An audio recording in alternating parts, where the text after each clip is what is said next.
Hello friends, welcome to our YouTube channel. हमारा interview practice set चल रहा है जो कि हम बेसिक क्वेश्चन से स्टार्ट किया है। तो मेरे पास कुछ बेसिक क्वेश्चन है, चलिए हम करते हैं। आज हमारे पास एम्प्लॉय डाटा है तो हम इससे करते हैं। कल हमारे पास पहला क्वेश्चन है, एम्प्लॉय डाटा में से एम्प्लॉय आईडी 103 का नाम निकालो। नाम निकालना है हमें, ठीक है। तो सिंपल VLOOKUP लगाएंगे। या VLOOKUP लगाने के बाद आईडी दे देंगे, जो कि हमारे ये है 103, ठीक है।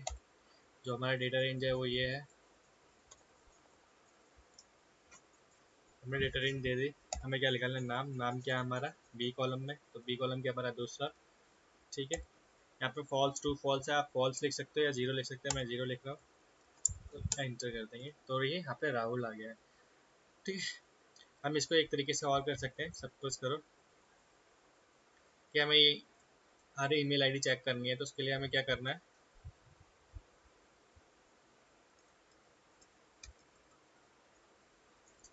यहाँ पे फॉर्मूला देंगे और यहाँ पे ये हटा देंगे,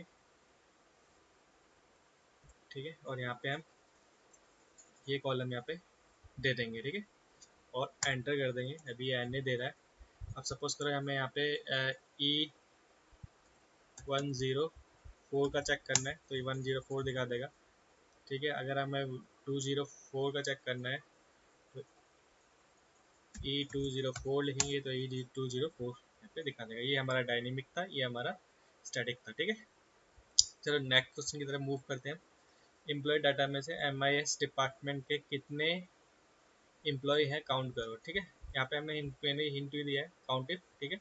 इसे हम काउंट इफ से करेंगे, इक्वल टू में काउंट इफ, ठीक है। काउंट इफ और जो हमारा MIS किस में है, यहाँ पे है, तो ये रेंज दे देंगे हम इसे। कॉमा क्या काउंट करना है, MIS कॉमा MIS एंटर, तो हमारे पास एक ही है, ठीक है। अगर हम यहाँ पे सेल्स के में एक और MIS कर देंगे तो 2 कर देगा, है ना। तो 2 हो गया, ओके। नेक्स्ट है हमारा इंडेक्स मैक्स यूज करके एम्प्लॉय आईडी E202 की सैलरी निकालो, ठीक है। इंडेक्स मैक्स में लगाना है, तो चलिए हम करते हैं। सिंपल हमें इंडेक्स लगाएंगे यहाँ पे, ठीक है। इंडेक्स में हमें क्या देना है, सैलरी। सैलरी का हमारे ये हमने यहाँ पे सैलरी दे दी। अब लगाएंगे मैच, ठीक है। मैच में हमें क्या निकालना है, किसकी, E202 की, ठीक है। तो यहाँ पे हमें आईडी दे देनी है। क्या लगाना है, एग्जैक्ट मैच चाहिए हमें, 0 एंटर, तो इसने दे दिया हमें 53,000, ठीक है। इसको भी डायनेमिक बनाना है, तो सिंपल हम क्या करेंगे, यहाँ पे इसको क्लिक करेंगे और इसकी जगह हम यहाँ पे ये लिख देंगे, एंटर करेंगे। और क्या था हमारा, ये वाला कॉलम N30, ठीक है। तो N13 में हम लिखेंगे जैसे E200 की चाहिए हमें, तो ये E200 की निकाल के देगा। ये हमारा डायनेमिक हो गया, ओके। चलिए नेक्स्ट क्वेश्चन की तरफ मूव करते हैं। Employee attribution tender analyze employee data में डाटा को डेट ऑफ ज्वाइनिंग से कैलकुलेट करो। तो डेट ऑफ ज्वाइनिंग से कैलकुलेट करना है, तो इसके लिए हमें डेटेड इफ का फॉर्मूला यूज करना है, ठीक है। चलिए करते हैं डेटेड इफ, ये हमें लिख देना है। अगर नहीं आएगा तो, ठीक है।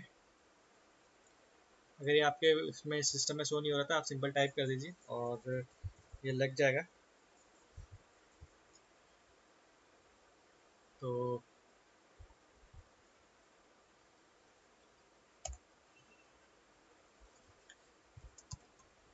टुडे बताना है, आज की डेट से हमें कौन सा है, क्या चाहिए हमें ये, ठीक है। एंटर करेंगे तो हमने ये लगाया था 6 साल हो गए, ठीक है। 2019 से 6 साल हो गए हमारे पास, ठीक है।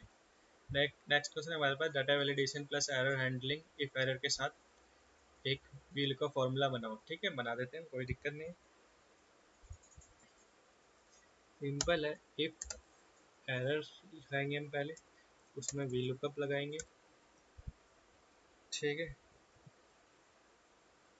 A2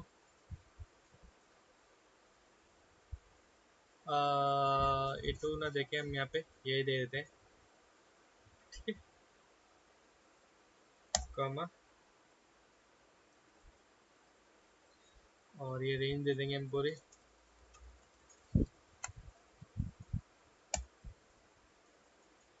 ठीक है। हम यहाँ पे नेम ही निकाल लेंगे,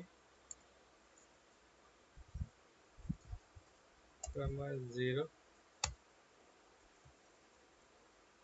कॉमा, अगर हमारे पास एरर आता है तो हम उसे कर देंगे नॉट फाउंड। जो हमारे पास एन आता है उसकी जगह ये नॉट फाउंड दिखाएगा, ठीक है। एंटर। ये मनोज तिवारी आ रहा है। अगर हम यहाँ पे सपोज करो कि 210 डालते हैं जो कि हमारे पास नहीं है तो ये नॉट फाउंड दिखाएगा। ओके, आज के लिए इतना ही, मिलते हैं नेक्स्ट वीडियो में।